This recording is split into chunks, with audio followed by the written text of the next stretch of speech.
Offensive Rookie of the Year going to start here. Is it Jeanty and Ward versus the field?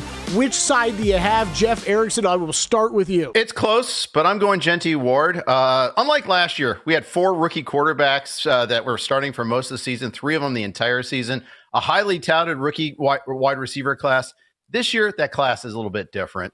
You know, we have Ward at the top, but Jackson Dart, we're not quite sure when he's going to start. Tyler Shuck, he was a second-round pick and maybe a little bit of a reach at that on a pretty bad Saints team. So there's not really that any other rookie QB besides Ward that we're really excited about. There's a lot of good running backs, but only Jeanty is the guy that's a lock to get volume. We'll see what happens in LA with the Harris situation there. Omarion Hampton could be a guy that takes over right away. We just saw Quinshon Judkins with his arrest over the weekend. We can talk about that more later on, but that might be a situation that lingers into the season. Point is, I think there's a clear path to playing time and copious playing time for both Jeanty and Ward. I think that gives them the edge over the field.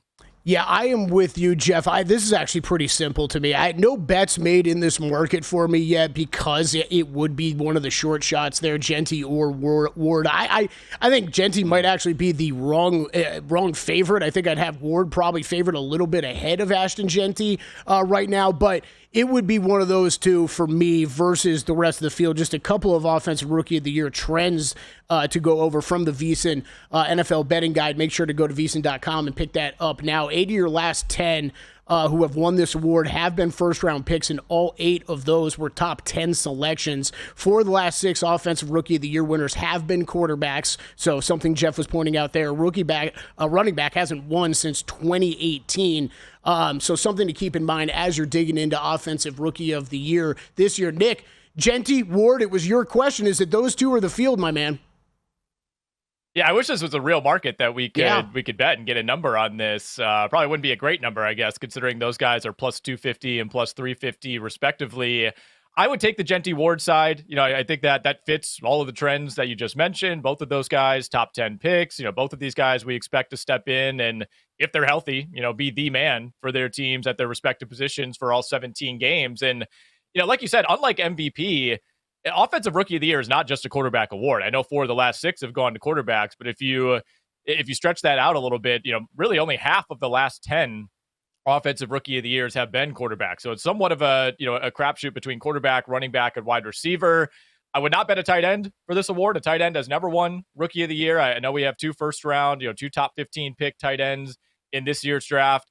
Look, if Brock Bowers couldn't win it last year, even with Jaden Daniels having the season that he had, it just feels like that's maybe not in the cards.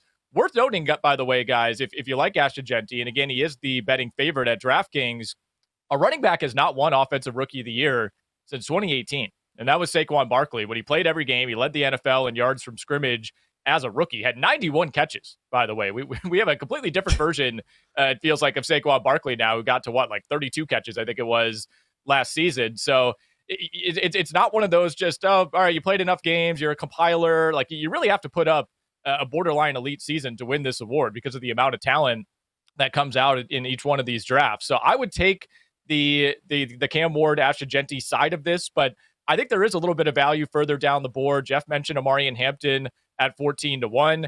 You could talk me in to Tet McMillan at 15-1. I didn't love the landing spot in Carolina. He's somebody that I kind of got lower on throughout the draft process, but you could see that working right away. Obviously, the Panthers need a number 1 wide receiver. And then TreVeyon Henderson for the New England Patriots at 18-1. I know he's in a job battle with Ramondre Stevenson. We'll see how that shakes out. But if TreVeyon Henderson can win that job and really run with it, and the Patriots can hit in the way that a lot of people think they can, I think Henderson at 18-1 might be the best value. Yeah, I think it's really interesting looking down the board because, look, this is a market I don't think I'm going to have a bet on entering the season, but I think definitely some of these long shots to monitor. And look, some of these names that people might not be as familiar with as well, and some of their landing spots. Nick, I was so with you. Ted McMillan was awesome draft betting for me. Made a lot off of him going pretty high. Was really psyched on him coming into the league. I'm kind of with you though. I just don't know if that was the landing spot. I was really hoping for him. I have questions about whether Bryce Young can really replicate what we saw a season ago, and really just the entirety of that offense to give him those type of opportunities to get there. I would say the only kind of longer shot that I've got circled to keep my eye on is Matthew Golden there in Green Bay, just because I do expect the Packers to be one of those class teams in the NFC North. I know we're going to talk about that division a little bit later, but I think there's a lot of question marks with that receiving core right now and how it's going to end up playing out. Let's spend real quick a minute on Defensive Rookie of the Year. This one not quite as fun at the top of the board. Abdul Carter is your massive favorite here. Any thoughts from you guys on Defensive Rookie of the Year, which is not one that I often bet, to be honest? Yeah, it's mostly an edge rusher or sometimes a shutdown corner. You have to go back, to dig back. In the last 10 years, you've got one linebacker that won that award.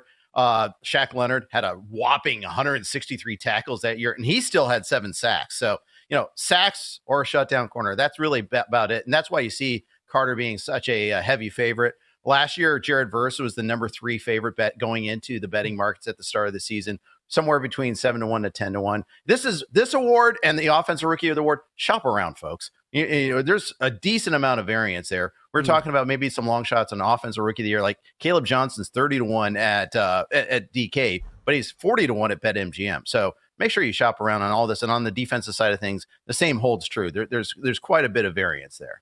Yeah, Carter plus 250 is your short shot once again. Then we get down to double digits right away. Jalen Walker at 10-1. Nick, any thoughts on Defensive Rookie of the Year? And then I want to really quickly have the Travis Hunter discussion. And is there any consideration whatsoever Defensive Rookie of the Year for you guys with him?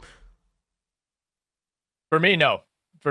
And I say this as a Jaguars fan, and we need to see what the split is going to be, offensive versus defensive snaps. I almost do wonder if those could kind of work against each other. I know there's a special market that they're offering at DraftKings where Travis Hunter could win both of these awards at 100-1. Not all that interested. I think there's a much better chance that he makes a more modest than we expect impact on both sides of the ball, that he's a very good player right away, but not somebody who has a chance to win Offensive or Defensive Rookie of the Year. I think I'd rather bet him for Defensive Rookie of the Year just because the field is a bit thinner and you're getting pretty reasonable value there at 12-1. But outside of Abdul Carter, guys, Jalen Walker at 10-1 is a guy I'm keeping an eye on. I think he fits the profile. He's going to play a ton of snaps right away for that Falcons team.